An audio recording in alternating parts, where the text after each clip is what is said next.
What's up? I'm your host, Al Smith. And I'm your co-host, Bria V. Smith. And this is the Thinknue podcast.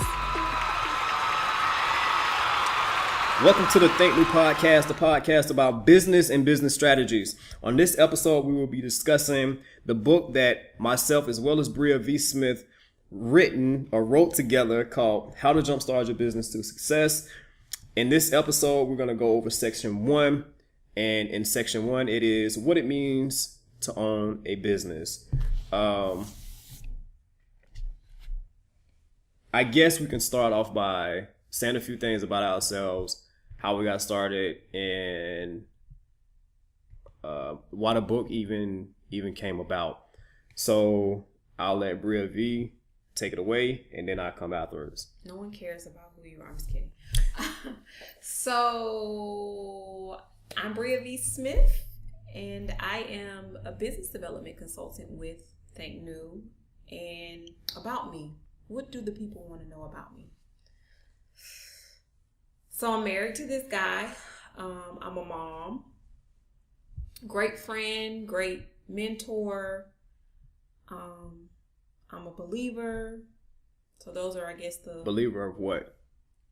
Jesus Christ. I'm a follower of Jesus Christ. Thanks for having me to, I guess, elaborate. So there's no confusion. Okay. I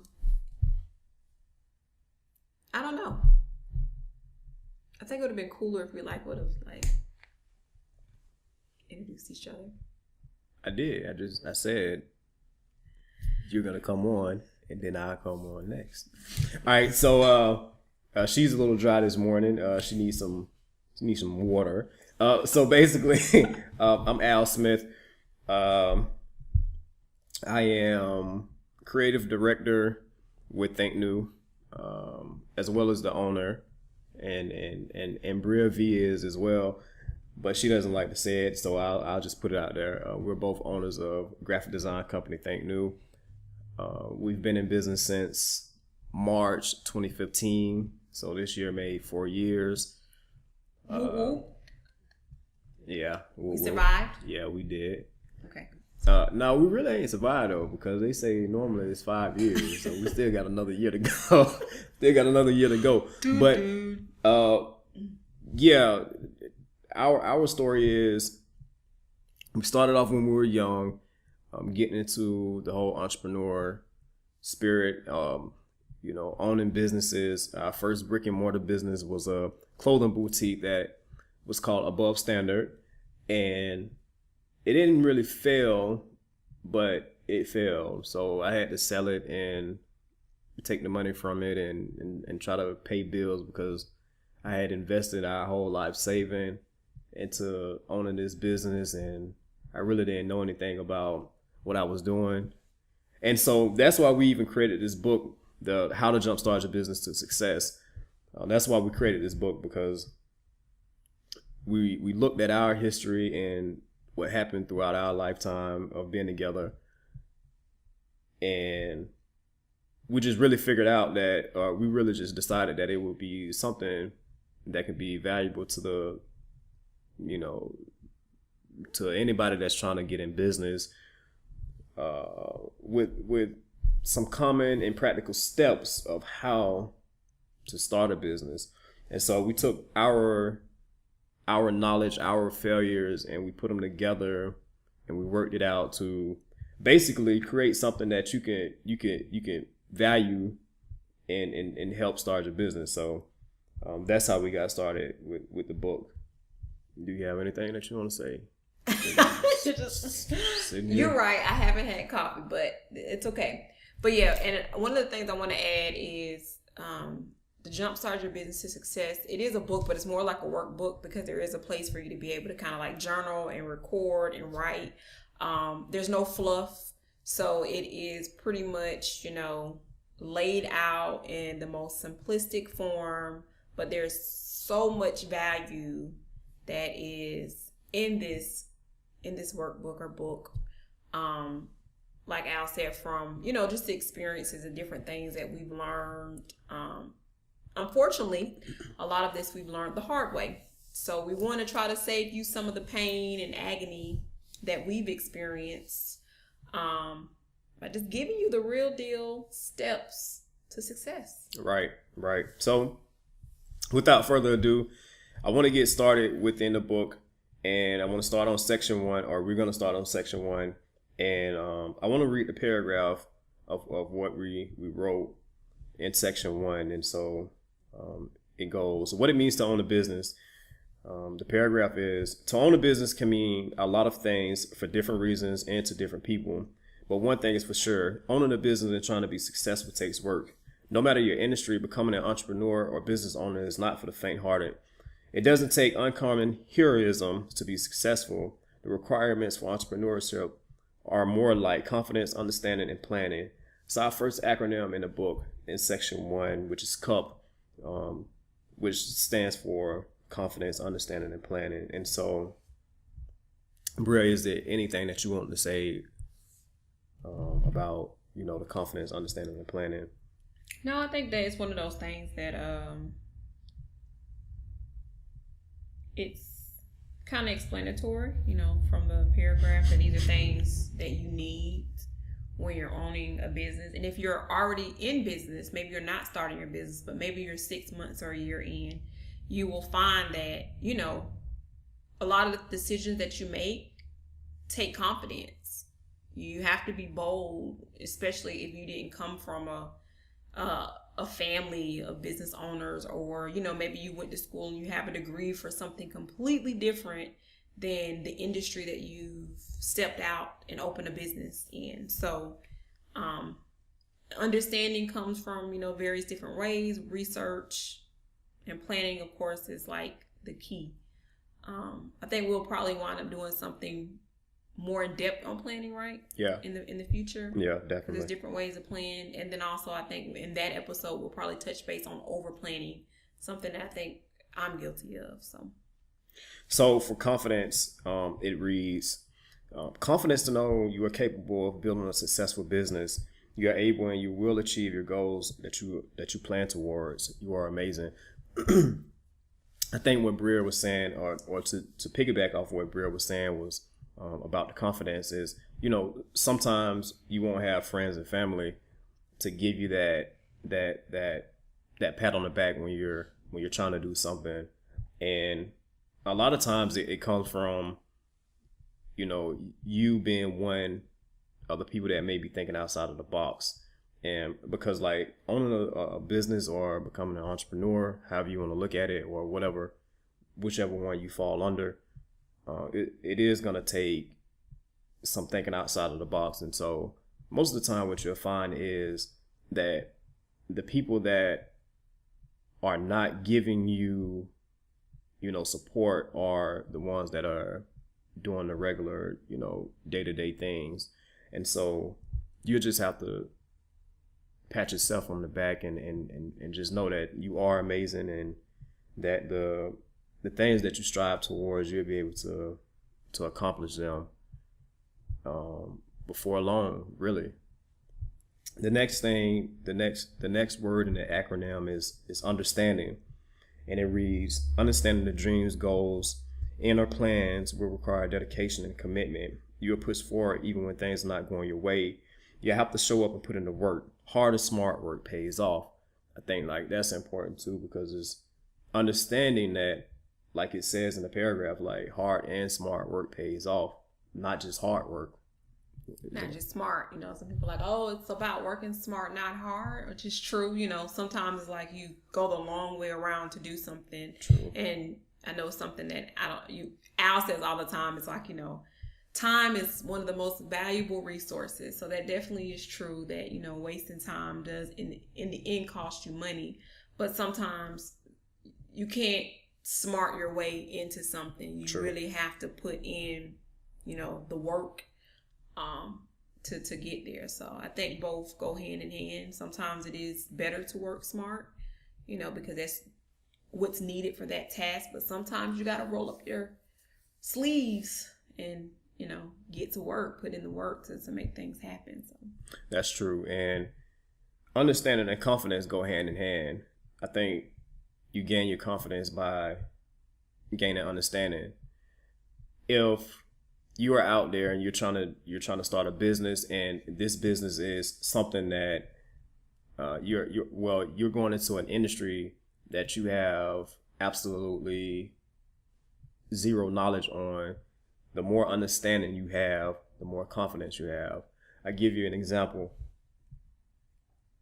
So back in 2015, we started our graphic design company, Thinknue. Now, Thinknue was a business in an industry that I really didn't have any type of prior knowledge to, as far as how to operate the business. I knew how to do graphic design. I knew how to do that pretty decent, but I didn't really have any type of like business knowledge on it. And so for the next 2 or 3 years, it was me really figuring out, okay, how do I bring in clients? How do I really take this business to the next level? On the flip side, we also own a lawn care company called Clean Cut & More. Now, with Clean Cut & More, I had already been in the industry. I had been in it since I was 18, 19 years old. And when I started the lawn care company, it automatically just took off. And the reason being is because like I already knew what it was to go out and maintain a yard, and I already knew how basically to bid on a yard, and so I had prior knowledge, and so it's the same exact thing. Like, and I had way more confidence with the lawn care company than I did with Thinknue in the beginning, and it was because like I didn't have any understanding of the graphic design company when we first started it. So understanding and confidence go hand in hand. Is there anything that you want to say? Nope. Okay, so the last word in the acronym is planning. So it reads, planning, the plan that ties everything together. Think in and out of the box. The plan has to be as detailed as required. The plan is not guaranteed of success, but it shows you are ready for it. You may have to change the plan as needed, and it's okay. You planned and then you did. And I'll say this, the plan ties everything together just as it says. Like, the plan is going to help you, once you get the understanding and you get the confidence, you write everything out, and that's what's really going to help you be able to get out there in the field of whatever industry you're in and make a difference. Bria, is there anything that you want to say? Yeah, I feel like planning is like kind of gives you direction, right? It's like you have all these various different things, like, you know, ideas, concepts. But when you start planning, it kind of gives you the ability to see like, oh, well, maybe that idea wasn't the best for this particular situation. Right. And then it's kind of like, once you have the plan, you have to be adaptable. I mean, so many times, like when we're doing consultations with people, people are not willing to be adaptable. And it's not that their idea is not great, it's not awesome. It's not that their business concept is not $1 million business concept, but it's the lack of being adaptable. And so if you're not willing to adapt to the changes in the market, in your industry, the changes in technology, because one thing that is consistent is change. And so knowing that your plan is kind of your map, but there's going to be along the journey different ways to get to the direction and the place, the final destination, which is success. True. There's different ways to get there, still using your plan, but just understand you have to be adaptable. Hey faves, Bria V. Smith here, and I want to connect with you on social media. Connect with me on Facebook at Bria V.Smith and on Instagram, Bria_Thinknue. The next thing in section 1 is the great myths and truths to becoming an entrepreneur, owning a small business or a business in general. And one of the myths that we come across a lot is I don't have enough money. And so to talk about that is kind of like I don't think it's going to be difficult, but I think that to break it down, hopefully to make it make sense and give you clarity will be much needed. So would you like to start that off? Yeah, I think it's one of those things where they're like, what's the saying? There, in many lies, often there's truth. And so definitely I think that it's not true that you have to have money to start a business. There's tons of ways kind of around where you might lack financially, but that's where being adaptable and being resourceful would come in hand for pretty much anything that you lack monetary. True. An idea or a resource can fill in. True. So yeah, I definitely think that I understand, I guess, why people think like that. Like, oh, I've got this, huge dream, but I only got $15. It's not gonna. There's no way it's gonna be able to happen. But like we talked about earlier, planning, strategizing, those things will allow you to be able to still make it happen. That's true. I think that just as long as you know what industry you're in and ways around, like what Bria V was saying, like ways around, the issue of not having enough money when you have only $15. Like, I think that those ways will help you navigate in the industry that you're trying to break into. And I say this, like, if you don't have enough money, if you only got $15 in your pocket, then what I would do is I would take the $15 and I would invest it in something, like, and I would try to flip that money into $20, and then I would take that 20 and I invest 15 more and put 5 to the side and buy me a soda, and then try to flip that try to flip that 15 into another 20, and then just keep going until you can build your way up. Because like sometimes people don't have jobs. It is those are cases. Like, man, if you look at people in California, it's people that are homeless in California right now in 2019, and it's like, man, it's so sad, but it's like it's ways around.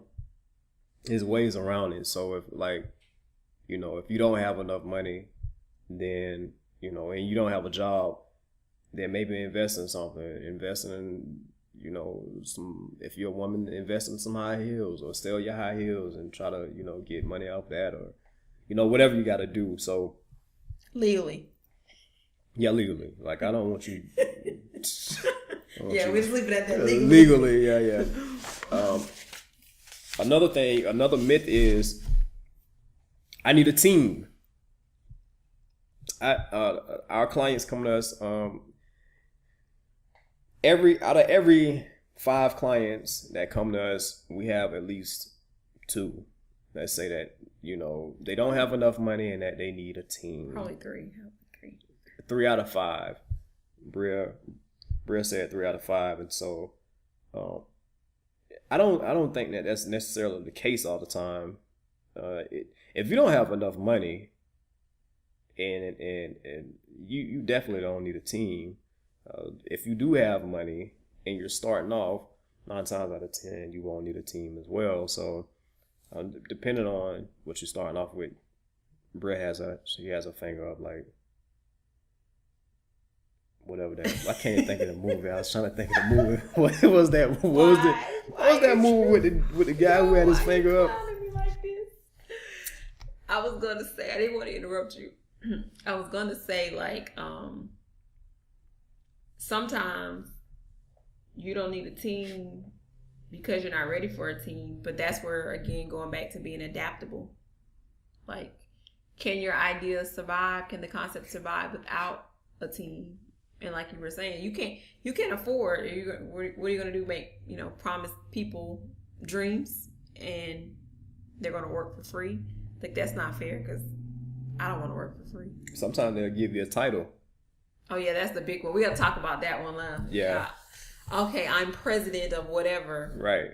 So you work for free for a title. You president of Ham Shack. Yeah. All right. I give a take on it. The whole team thing is like this. Like, if you have enough money when you're starting out that you can afford a team, then it'll be cool. But one thing that you need to understand is, like, how you're going to be bringing in the revenue. And so until you can understand where the revenue is going to be coming from, what channels you're going to be, using to get your revenue up, a team is not needed. I wouldn't say that a team is needed until you can start paying yourself. And then after, you paying yourself, then you can start, trying to search out for team members and other valuable players that can be on the team. I think it depends on the structure too, because paying yourself sometimes maybe doesn't make sense depending on what you're trying to do. True. Because I know that's something that clients come to us, like they're paying themselves, but you don't have any money to advertise. You don't have marketing. Your branding's not together, but you're paying yourself, which I get you have to live, but it has to make sense before you start paying yourself. So just to throw that out there. And if you can't pay yourself, then you don't need to have a team. That's just my opinion. Like, I mean, if you can't pay yourself, then 9 times out of 10, like, you really don't have enough money to pay your team. All right, I don't have enough time. It's another myth. I don't have enough time. I only have 24 hours in this day, man. That ain't enough for me. Well, so it is you're saying time is a valuable resource, right? Yeah. Something like that. Yeah. We preach in our household. Yeah. One of the episodes we'll have our daughter in. She probably can quote it a little bit better than me because she's heard it. I've heard it probably 3 million. She's heard it probably way more. So, yeah. So, time. Again, it goes down to planning. I mean, I'm a wife, a mom. We homeschool our daughter. I have various different clients that I'm really hands-on in their projects. So, I mean, I do all of that. Sometimes there are certain things that are going to lack and you have to sacrifice, I guess, for lack of a better word. Because, there are 24 hours, but you got to be able to sleep. True. You got to make time for family and things that are important. So, It goes down to one of those things, that planning and prioritizing, what is most important in that day to get done. And so if building your business or learning about something that can help advance your business, if that's important to you, even if it's 25 minutes, you make time for it. No excuses. Right. I think Bria V, I think that she just answered the whole question, that whole myth. And so I won't even try to add on to it. Here's another myth. I'm too young or I'm too old to start a business.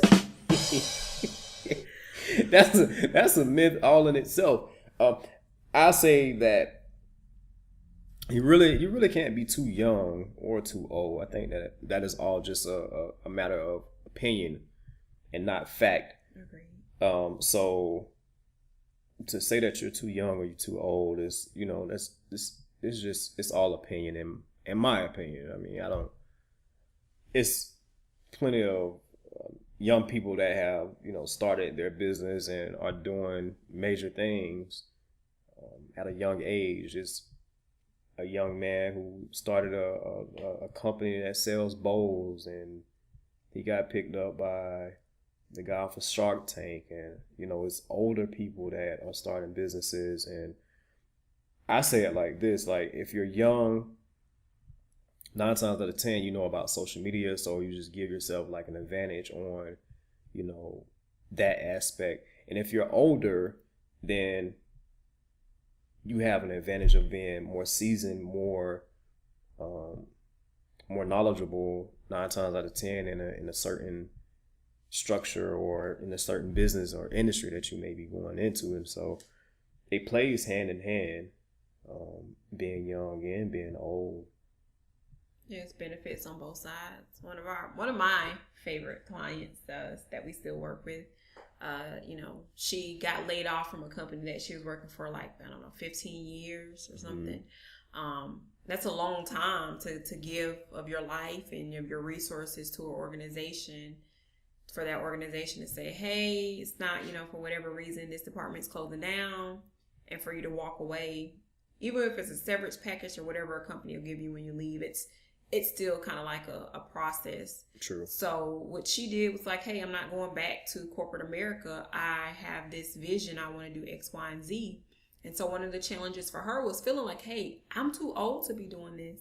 But what she's found out is that she has tons of connections that she's been able to, monetize, tons of wisdom that she's been able to pour not only into younger business owners, but also those that would technically be her peers that are getting ready for retirement. Like, hey, you don't just have to sit at home, or, you can actually take these golden years and, do something that really is fulfilling, as well as that brings you monetary value. So I definitely feel like it doesn't matter young or old. There are advantages to both, but it's perspective. It's how you look at it. Right. Here's another myth, and this myth kind of like tickles my spirit.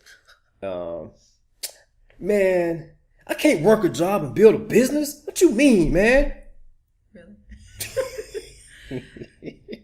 So I guess for me, both of us, because we both along the 14 years of dabbling here and there, actually having like real deal businesses and side hustles. But in the beginning, like, we always had a job, like sometimes two. Granted, I would quit my job as soon as I started my business, because I always felt like, having a job is just like that's not my speed. So I always quit my job.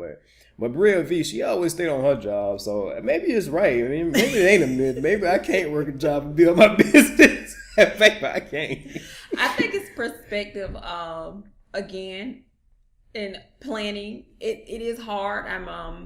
So we talked about the lawn service. Yep. Of course, we have Thinknue, but early on, like the mid 2000s, I owned an event planning company. Yep. And very successful.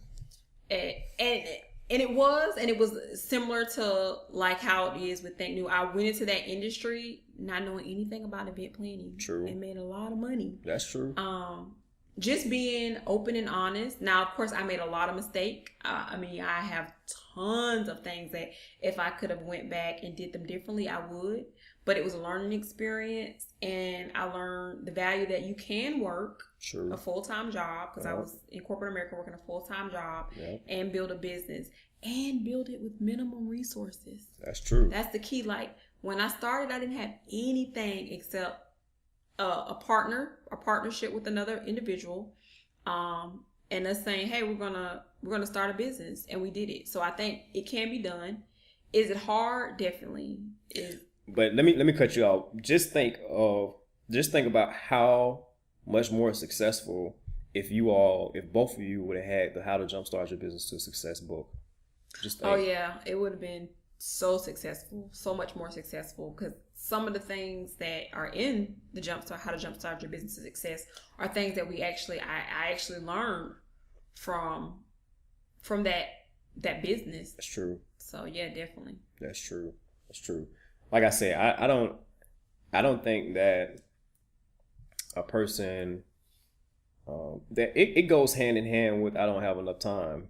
So building your business, or saying that you can't build your business, and saying that you don't have enough time, it goes hand in hand. I think they're both excuses. It's definitely a myth, because we just gave you two examples of, doing it each way. Like I quit my job, but she stayed on her job and she built her business. And so it can be done. It definitely can be done. I'll say this: if you quit your job, just make sure that you're quitting your job for something that can bring in revenue. Don't quit your job and try to sell. Well, I don't want to say what I don't know. Just don't quit your job and try to sell something that the market doesn't want or doesn't need. I just say that. So, how I feel about this is my new way of thinking. I don't know how I came to this, but I just know it.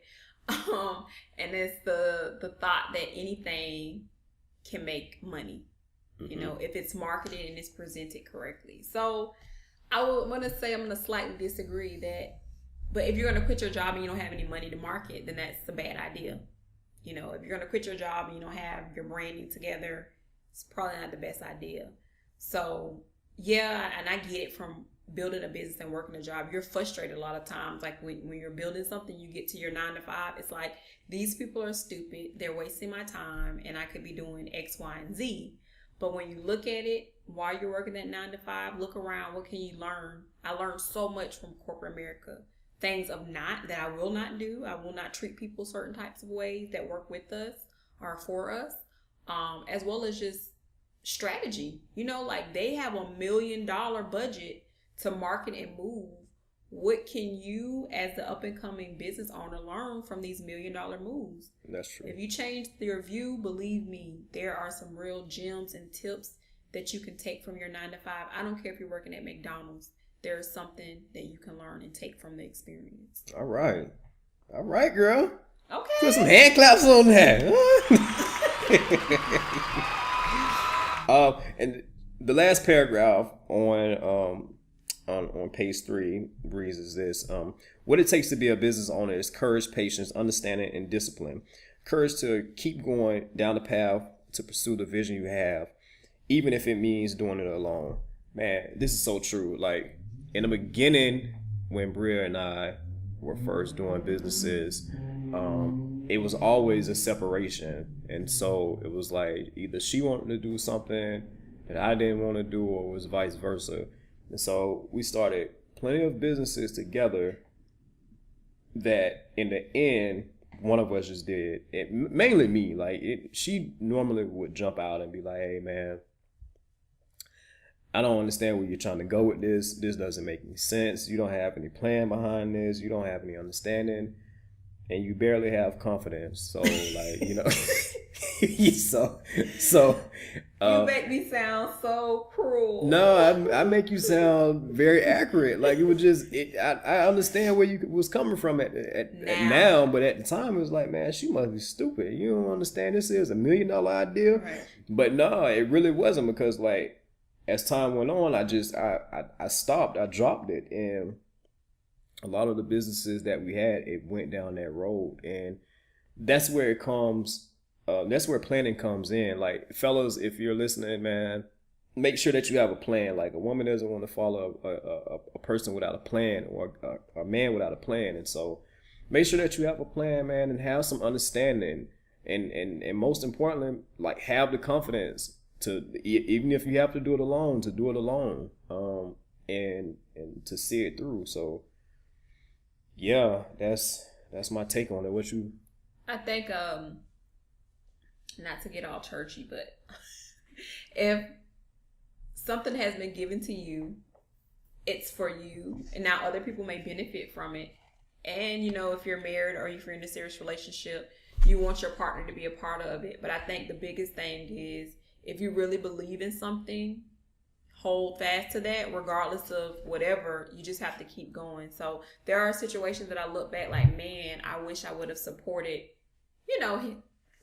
more in that idea. Or now in hindsight, I see that it could have been a really, really, really, really good, vision, right, or business venture if I would have gave it the opportunity. So that is going to wrap it up for this podcast, our first podcast. Hopefully, whoever is listening to this podcast, hopefully that you got some type of value out of it. Oh, before I go, we were asking people to ask questions, and we would like feature their questions on the podcast. And so here is a question that somebody asked. They said, is it possible to own a business with your spouse? I'll allow you to. We just kind of talked about it too. That's a good question though. This is a question that has taken us at this point 15 years almost to master the art of working together nonstop, living together nonstop. It can be done, but it has challenges. So yes, to the question, yes, it can be done. You can own a business with your partner or with your spouse. But you just have to have an understanding, and boundaries have to be set. I'll say it from a man's point of view. If you're gonna own a business, if you're gonna try to start a business, and you're gonna try to do it with your significant other, make sure, like I said, just a couple of minutes ago or whatever, make sure that you have a plan. Make sure that even if the plan changes, because there's nothing wrong with changing the plan, make sure you have some type of foundation to stand on. Because like for a woman, women, they don't really, well, I don't want to say all women, but yeah, I know. Sound sexist. Yeah, I know. Okay? I know Bria V. No toxic masculinity. Well, I'm a man, so I might say some things. But anyway, let me just say, like, as a man, I always want to make sure, like, I have some type of a plan, some type of a goal in mind, and I try to set myself up with, for sure, like timelines to when I'm gonna achieve this goal. And so I think like that helps. And if your spouse doesn't follow what you're trying to do, or doesn't want to have any parts of it, then just do it alone. Because like being a business owner or an entrepreneur is a lonely road for a lot of people, for most people, right. Until they really start to succeed. Or people see you're serious, because sometimes, people judge us by who we were and not who we are. And so if you previously were like a silly person or a person that blew money, and now you're saying, hey, I want, your support to start something, people might be like, they see you as who you were. And so they're like, man, I'm not going to jump on this train. It's going to derail soon. But consistency, hard work will show them, this is who I am. I am, this entrepreneur. I am this business owner, and I'm going to be successful. And generally when people see that there's a trend of something that's happening that's good, they jump aboard. So that's true. Well, this is going to wrap up our first episode in the series of how to jumpstart your business to success. Again, my name is Al Smith. I'm Bria V. Smith. And this is the Thinknue podcast. What up? This is Al Smith. If you have any questions or concerns about your business, feel free to give me a text at 904-516-0151.